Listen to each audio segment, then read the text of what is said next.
Hallo zusammen. Na, wie sieht's denn hier aus? Wie wandern, oder? Ja, aber ich gehe heute nicht mit euch wandern. Ich hatte euch versprochen, zu den Lechweg-Filmen, die ich schon gemacht habe, noch ein Fazit zu ziehen mit diesem heutigen Film. Ein Fazit über Entfernung, über Wegstrecken, über Preise, über Verkehrsanbindungen und über Hotels. Hierfür spreche ich besonders diejenigen an, die den Lechweg oder einzelne Wegstrecken im schönen Lechtal gerne laufen möchten.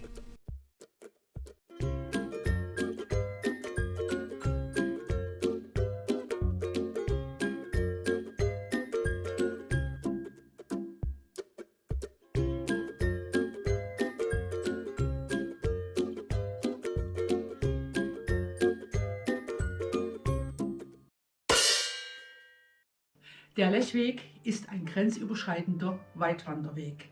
Er verbindet 2 Länder und 3 Regionen mit ihren jeweiligen Geschichten und Traditionen in einer wunderschönen und teilweise einzigartigen Naturlandschaft.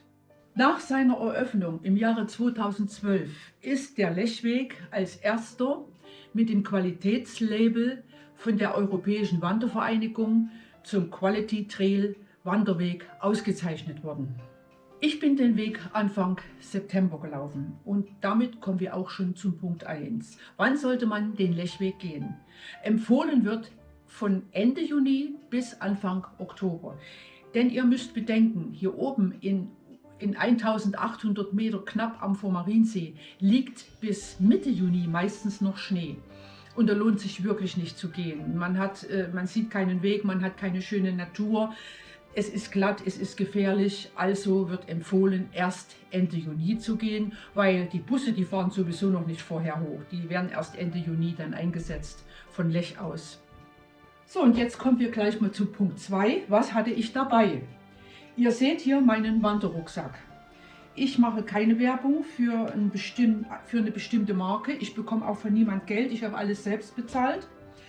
Aber ich bin der Meinung, dass alle Qualitätsrucksäcke in einem etwas höheren Preissegment gut für so einen Weitwanderweg sind. Von der Größe her würde ich vorschlagen 32 bis 40 Liter Inhalt. Meiner hier ist 32 Liter und der hat mir ausgereicht. Ich bin ja in Hotels untergebracht. Ich brauche weder Zelt noch Schlafsack noch Isomatte, nicht mal Handtücher und Badetücher, weil die in Hotels ja alle vorhanden sind. Also reichen 32 Liter, mir hat es gereicht. Was kommt rein in so einen Wanderrucksack? Und das zeige ich euch jetzt. Ich habe meinen Rucksack jeden Tag mitgenommen. Und ich spreche hier von 8 bis 10 Kilo auf dem Rücken. Es gibt auch Unternehmen, die fahren euch den schweren Rucksack von Hotel zu Hotel und ihr seid jeden Tag nur mit dem Nötigsten am Weg ausgestattet. Diese Wanderer nenne ich dann Luxuswanderer. Aber mal Spaß beiseite, es gibt ja auch vielleicht Menschen, die aus gesundheitlichen Gründen nicht so schwer tragen können und die haben dann die Möglichkeit, diese Unternehmen zu nutzen.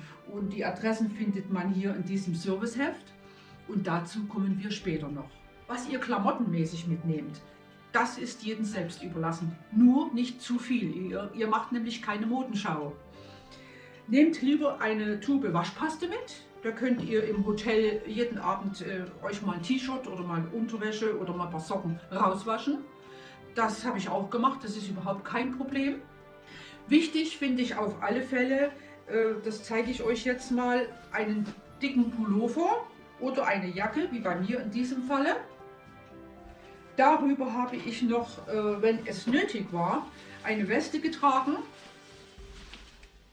So eine ganz leichte Weste mit einer leichten Daunenfüllung. Wenn es dann doch früh mal ein bisschen kalt war, ist es gut. Und auch gut finde ich so eine Merino-Unterwäsche. Das ist so ein Unterzieh-T-Shirt aus Merino-Wolle. Im Sportgeschäft zu haben, nicht ganz billig, aber sehr effektiv. Gerade fürs Hochgebirge ist vielleicht doch früh manchmal notwendig. Und es ist auch immer schön, so einen Zwiebellook zu haben. Dann kann man, wenn es dann wärmer wird, am Tag über dann wieder was ausziehen und den Rucksack verstauen und schon geht es wieder weiter. Ich bin ein Liebhaber von Blusen. Da habe ich die Möglichkeit, dann unten drunter noch ein T-Shirt zu tragen. Auch aus gutem, atmungsaktiven Material. Ich gehe prinzipiell in Sportgeschäfte und kaufe meine T-Shirts und Blusen in Sportgeschäften. Die Qualität zahlt sich halt aus. Wie gesagt, T-Shirt unten drunter, oben drüber dann eine Bluse. Die kann man zuknöpfen oder auch auflassen, das ist dann nach Bedarf.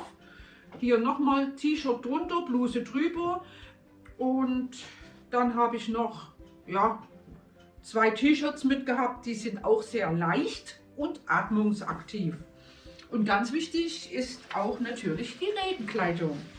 Das ist meine Regenjacke und die Regenhose, ja, die habe ich jetzt nicht mit hier, die habe ich im Schrank. Ja, das ist wichtig, das habe ich ganz unten reingepackt. Ich habe es nur einmal gebraucht, aber man muss es auf alle Fälle mit dabei haben. Und wasserdichte Schuhe, Wanderschuhe, die setze ich mal voraus. Und wichtig ist bei den Schuhen, dass sie hochwertig sind, dass sie atmungsaktiv sind, dass sie nicht zu schwer sind, ein gutes Profil haben. Und also wasserdicht zahlt sich auf alle Fälle aus, weil man auch immer mal durch kleine Flüsschen laufen muss. Und wenn es regnet, ja sowieso. Aber was ich jetzt noch dazu sagen muss, ganz, ganz wichtig, sind gute Socken, auch wieder aus dem Sportgeschäft. Aber bitte wascht sie vorher oder tragt sie vorher ein-, zweimal und wascht sie dann jedes Mal wieder. Geht nicht mit ganz neuen Socken aus dem Sportgeschäft auf den Weg. Ich weiß, von was ich spreche. Das gibt Blasen. Ich hätte es nicht gedacht, aber es war so, mich hat es erwischt und im Nachhinein stellte sich heraus, dass es nicht die Schuhe waren. Da laufe ich nämlich schon 3 Jahre drin. Das ist definitiv die ganz neuen Socken aus dem Sportgeschäft, ungewaschen, neu, ungewaschen, dass es die waren. Pech gehabt, aber aus Fehlern kann man nur lernen. Ein zweites Paar Schuhe braucht ihr definitiv, denn es ist ja meistens so, dass ihr, wenn ihr in Hotels kommt, eure Wanderschuhe gleich in separate Räumlichkeiten auslagern müsst. Ihr dürft mitunter gar nicht mit den Schuhen ins Haus rein, weil sie sind schmutzig und dann werden sie unten in so einen separaten Raum gelagert. Finde ich auch gut. Und dann braucht ihr natürlich noch ein paar Schuhe fürs Hotel. Ich habe mir jetzt auch noch mal gute Wanderschuhe, also Wandersandalen mitgenommen, dass ich zur Not auch mal, wenn es doch mit den Füßen etwas Schwierigkeiten gibt, dass ich zur Not auch mal ein paar Stunden mit den Sandalen laufen kann. Haben sich auf alle Fälle ausgezahlt bei mir. Handtücher braucht ihr ja, wie ich anfangs schon sagte, nicht, weil die in den Hotels alle verfügbar sind. Ich habe mir allerdings noch so ein Mikrofaserhandtuch mitgenommen. Das ist auch aus dem Sportgeschäft, so ein großes. Da kann man unterwegs sich mal draufsetzen oder mal die Füße abtrocknen, denn der Lech, der lädt geradezu ein, mit den Füßen mal reinzugehen. Und da braucht man dann schon was. Und für alle Fälle, ein Handtuch ist immer gut. Zum Draufsetzen habe ich mir auch so eine kleine Isomatte mitgenommen. Die habe ich auch manchmal gebraucht, gerade auf Steinen oder auf einer Wiese. Klamottenmäßig in den Rucksack habe ich mir so Tüten gemacht. Die gibt es zu kaufen mit diesem Reißverschluss. Und da habe ich mir drauf geschrieben, Socken. Hier hatte ich mein Merino Langarm-T-Shirt drin. Hier hatte ich meine Slip drin, 3 Stück, mehr braucht ihr nicht, jeden Tag waschen, optimal. Hier hatte ich mein Nachthemd drin, immer dass ich es schnell finde im Rucksack. Ja, hier hatte ich ganz unten meine Regenklamotten drin und die auch nochmal schön verpackt. Genau. Was die Hosen betrifft, ich hatte hier meine Wanderhose, eine gute, wieder aus dem Sportgeschäft, mit abtrennbaren Beinen, dass man auch mal eine kurze Hose hat. wenn es warm wird. Und als zweite Hose hatte ich mir eine 7/8 Jeans mitgenommen. Und das war es eigentlich an Hosen. Mehr braucht man nicht. Die Wanderhose habe ich mir ab und zu mal rausgewaschen. Und so bin ich über die Runden gekommen. Kein Problem. Was jetzt die Waschutensilien betrifft, ich hatte mir so ein schlapperiges Täschchen geholt im Drogeriemarkt. Nicht so eine steife Kulturtasche.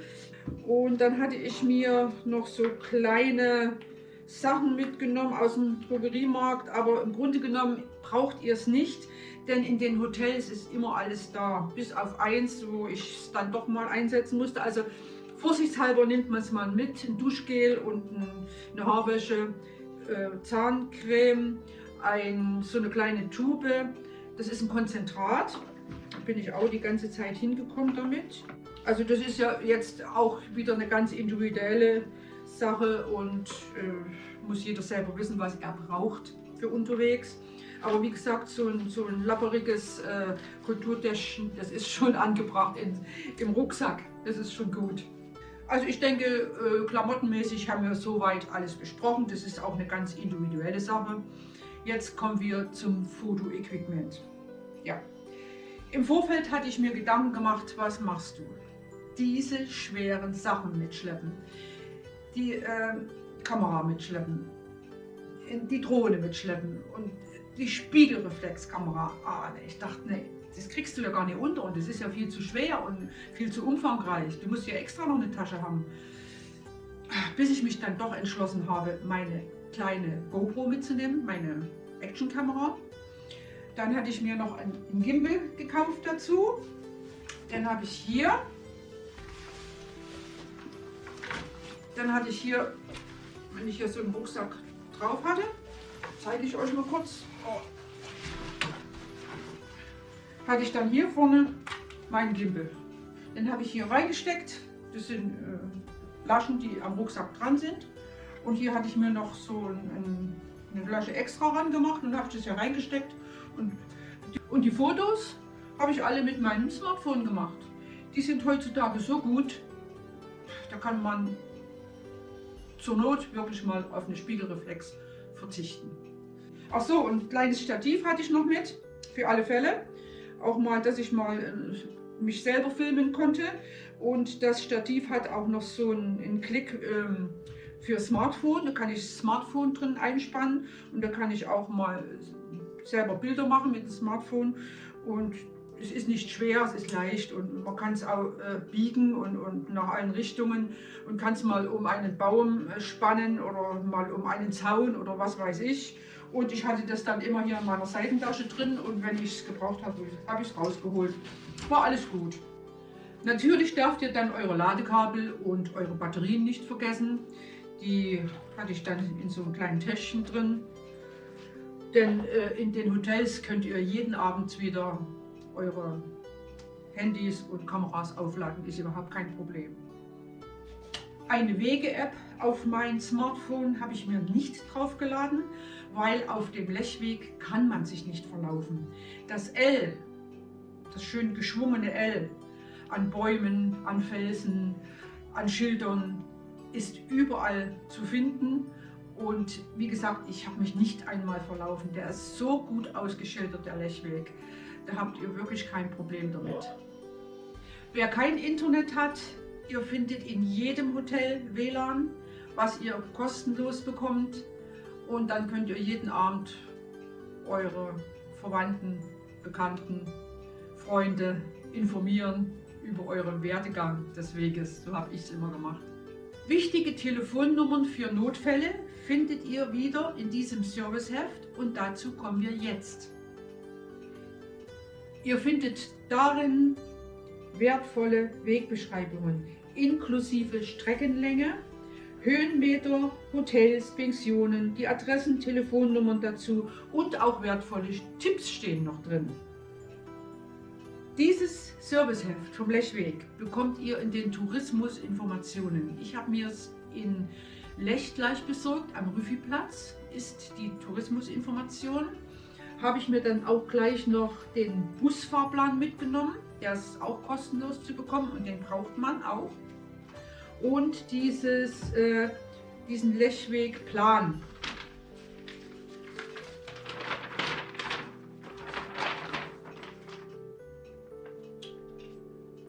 Wo ihr dann seht, wie ihr jeden Tag zu laufen habt.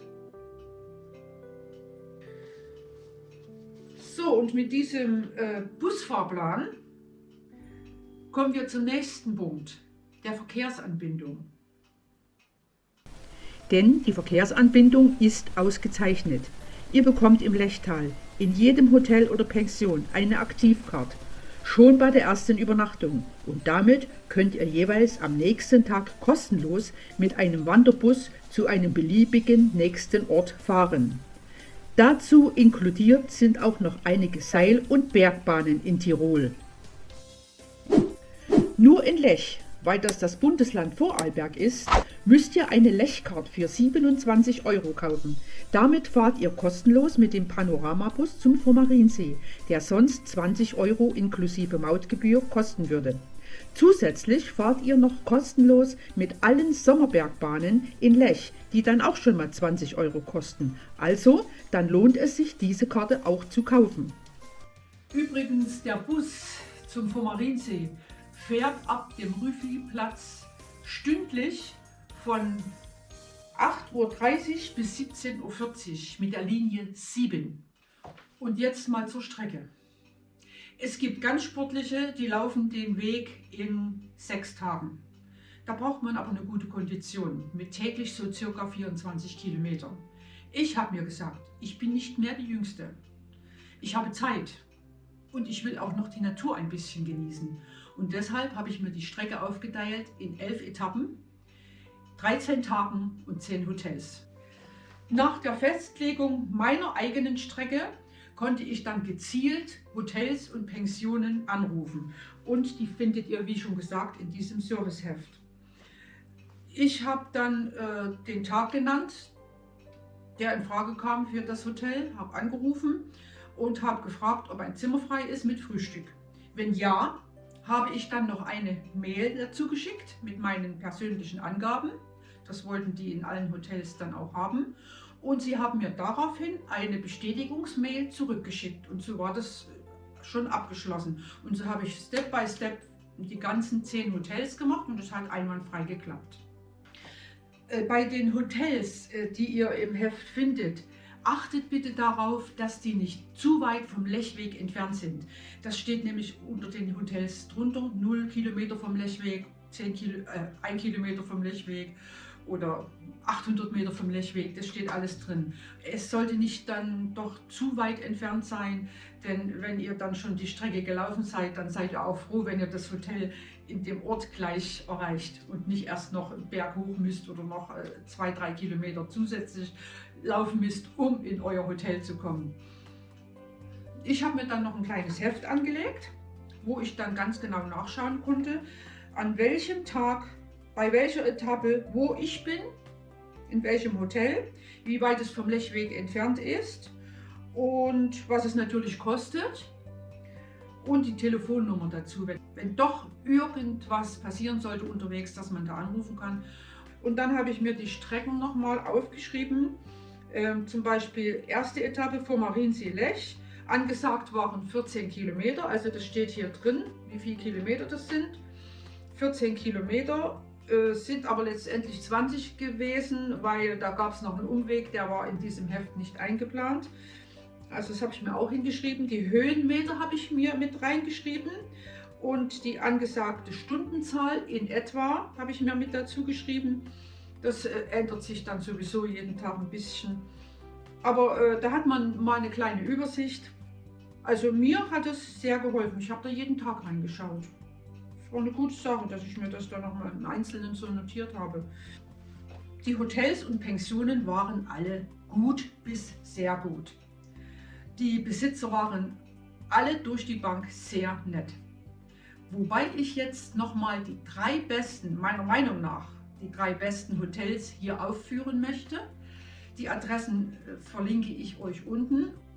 So, und jetzt möchte ich euch die einzelnen Hotels ganz kurz vorstellen, die 3 besten Hotels. Den Platz 3, das ist aber wie gesagt meine Meinung. Jeder hat da vielleicht auch eine andere Meinung drüber, aber das ist meine Meinung. Den Platz 3 belegte die Pension Waldhof in Stanzach. Das Hotel ist 0 Kilometer vom Lechweg entfernt, also direkt am Lechweg. Den Platz 2 belegt das Ferienschlössel Harmonie in Holzgau. Auch wieder 0 Kilometer, also direkt am Lechweg.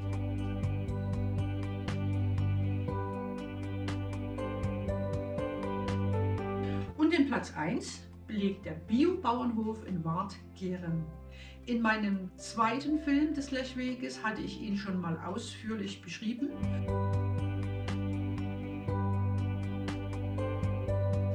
Der Biobauernhof war der Hammer, wirklich, sowas habe ich noch nicht erlebt.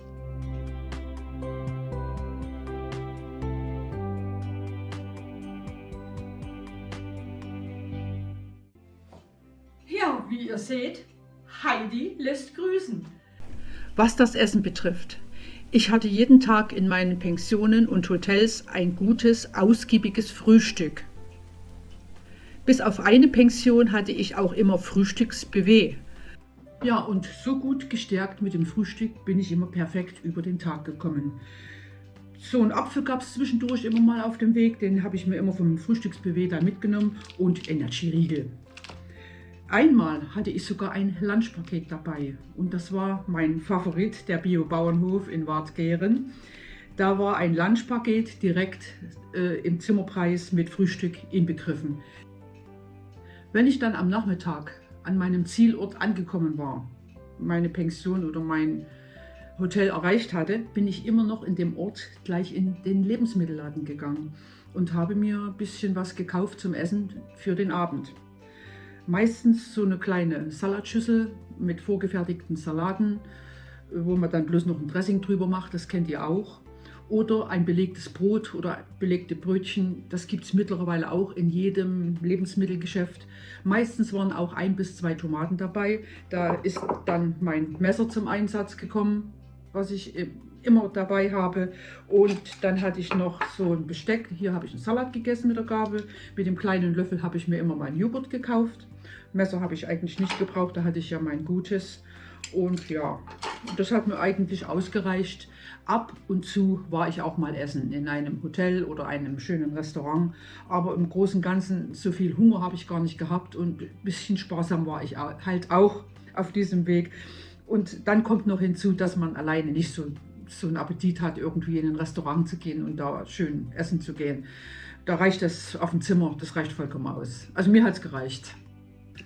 Was das Trinkwasser betrifft, das gab es bei mir generell aus dem Hahn. Denn das Lechtal verfügt über eine sehr gute Trinkwasserqualität.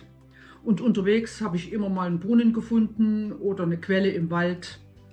Alles perfekt. Natur und ich bin mit meinen Wasservorräten gut über die Runden gekommen. Ich wollte euch noch zeigen, mein kleines Portemonnaie, was ich mir extra für die Wanderung gekauft hatte. Ich habe nämlich persönlich so ein großes und das war mir viel zu wuchtig in dem Rucksack, wo jeder Platz eigentlich ausgemessen ist. Da habe ich mir das kleine Lederportemonnaie gekauft, was auch alles erfüllt, was es braucht.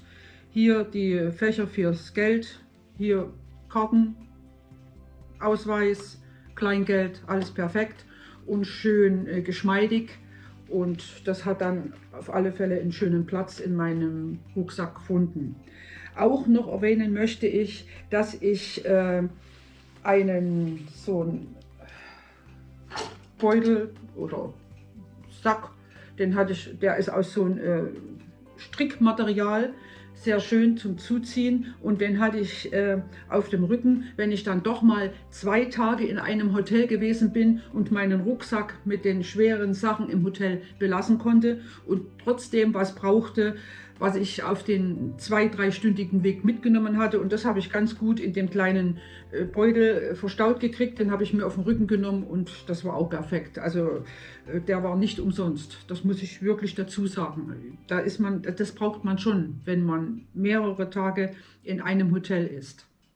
So, und was wäre noch wichtig? Ah ja, wo lasst ihr euer Auto stehen? In der Zeit, wo ihr lauft. Denn ihr kommt ja in Lech an, müsst das Auto irgendwo hinstellen und lauft dann 6 Tage bis 13 Tage los. Und wo bleibt das Auto? Ja. Ich hatte Glück. In der Pension Kilian, die von der Frau Capello geführt wird, sie hatte mir angeboten, dass ich das Auto in der ganzen Zeit auf ihrem Parkplatz stehen lassen kann. Unentgeltlich natürlich. Und da habe ich mich sehr darüber gefreut. Die Adresse von der Pension findet ihr auch unten in der Beschreibung, sowie auch die anderen 3 Hotels, die ich euch jetzt im Einzelnen vorgestellt habe, die mir am allerbesten gefallen haben. Ansonsten könnt ihr euer Auto in Lech, wie heißt das nochmal, jetzt muss ich mal schauen, in der Tiefgarage Anger stehen lassen. Für den ganzen Zeitraum, wo ihr lauft, kostet das für Lech-Wanderer, glaube ich mal, 5 Euro. Und für 5 Euro die ganze Zeit das Auto stehen lassen, ist doch ein Wort, oder? So, und nun noch mal kurz zur Wegstrecke. Im Nachhinein kann man das sehr gut einschätzen. Meine schönste Strecke war die erste Etappe vom Vormarinsee nach Lech. Schon mal der Vormarinsee am Morgen mit seinem Morgentau. Ein Traum. Dann der Einstieg beim Steinbock. Übrigens, der Steinbock ist das Symbol für die größte Steinbockkolonie Europas in diesem Gebiet. Und wenn ihr ein Fernglas dabei habt und Zeit, könnt ihr vielleicht sogar oben in den Bergen Steinböcke beobachten. Aber das wäre schon ein großes Glück, sie zu sehen. Die zweitschönste Etappe war der Regentag. Man kann es kaum glauben. Aber es war so schön. Ich bin von Wengle nach Pflach gelaufen und in diesem Vogelschutzgebiet, das war eine Atmosphäre wie in einem Märchenfilm.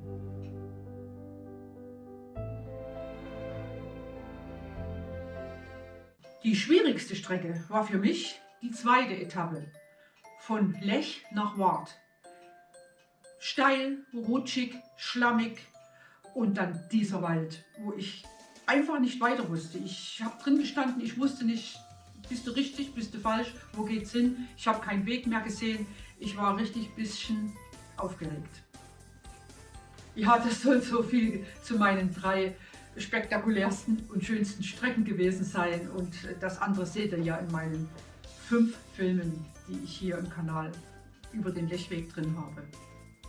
Jedenfalls das L, das für Lechweg steht, findet ihr an Bäumen, an Felsen, auf Tafeln geschrieben. Es sind in der Regel ungefähr 250 Meter Abstand und dann findet ihr immer wieder ein L und manchmal auch einen Pfeil dazu. Das ist überhaupt kein Problem. Wie ich anfangs schon sagte, auf dem Lechweg kann man sich nicht verlaufen. Die Lechwegbank ist das markante Zeichen des Lechweges. Manches Mal gibt es auch eine Liege. Insgesamt gibt es davon 60 Stück am Weg. Der Schwierigkeitsgrad wird von der Europäischen Wandervereinigung wie folgt festgelegt. Es gibt leichte Wanderwege, breit und geringe Steigungen. Dabei findet man keine absturzgefährdeten Passagen. Und es sind keine besonderen Fertigkeiten und Kenntnisse in Wandern notwendig. Sie sind für alle Wanderer, auch für Anfänger, geeignet. Dann gibt es aber auch noch anspruchsvollere Wanderwege auf der Strecke. Die besagen, dass der Weg schmal und steil sein kann, aber in der Regel keine absturzgefährdeten Passagen beinhaltet, die aber schon grundlegende Fertigkeiten in Wandern erfordern. Diese sind für Wanderer, auch für Anfänger, mit mäßig bis starker Kondition geeignet. Ja, das kann ich beides bestätigen. Manches Mal kann man so richtig relaxen auf dem Weg und manches Mal muss man sich auch wirklich auf den Weg und auf den Wegrand und auf den Abgrund sehr stark konzentrieren. Wenn ihr dann mal am Ende angekommen seid und seid wieder in Pflach. Ich bin ja 2 Tage in Pflach gewesen und bin von Pflach bis Füssen gelaufen und dann von Füssen mit dem Bus wieder zurück nach Pflach in dem Hotel, wo ich war. Da war ich 2 Tage. Und letztendlich war das ja mein letzter Tag und ich musste ja wieder zurück nach Lech, weil ja da mein Auto stand. Und von da aus, von Pflach, kommt ihr zurück nach Lech mit dem Bus wieder kostenlos mit der Lechcard. Der Bus fährt dann 2,5 Stunden, weil er ja auch Haltestellen anfährt und immer wieder welche zu- und aussteigen.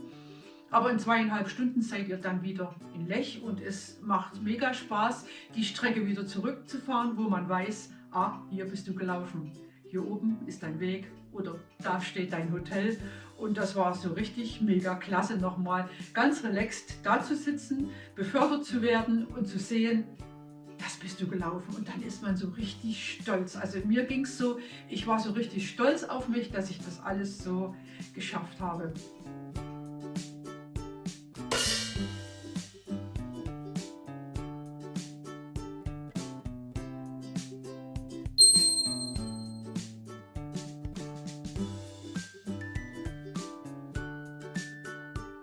Wenn ihr noch Fragen dazu habt, könnt ihr sie gerne unten in den Kommentaren reinschreiben oder ihr schickt mir eine ganz persönliche E-Mail. Meine E-Mail-Adresse findet ihr ja auch in meinem Kanal. Ich hoffe, ich konnte euch mit meinen Filmen zum Lechweg anregen, den Weg auch mal zu laufen oder einzelne Teilstrecken zu laufen. Das kann man auch tun. Und mit dem letzten Film, also mit diesem Fazit heute, hoffe ich, dass ich euch die letzten Fragen beantworten konnte und dass ihr dann irgendwann mal loslauft. Wer Interesse hat, den Lechweg zu gehen, der sollte es tun, denn man weiß nie, was noch kommt. Es lohnt sich definitiv. Ich würde es jederzeit wieder tun, denn ich habe gespürt, wie einfach das Leben doch sein kann, wie wenig man braucht, um glücklich zu sein. Und man merkt, wie schön doch unsere Welt ist. Und in diesem Sinne sage ich Tschüss.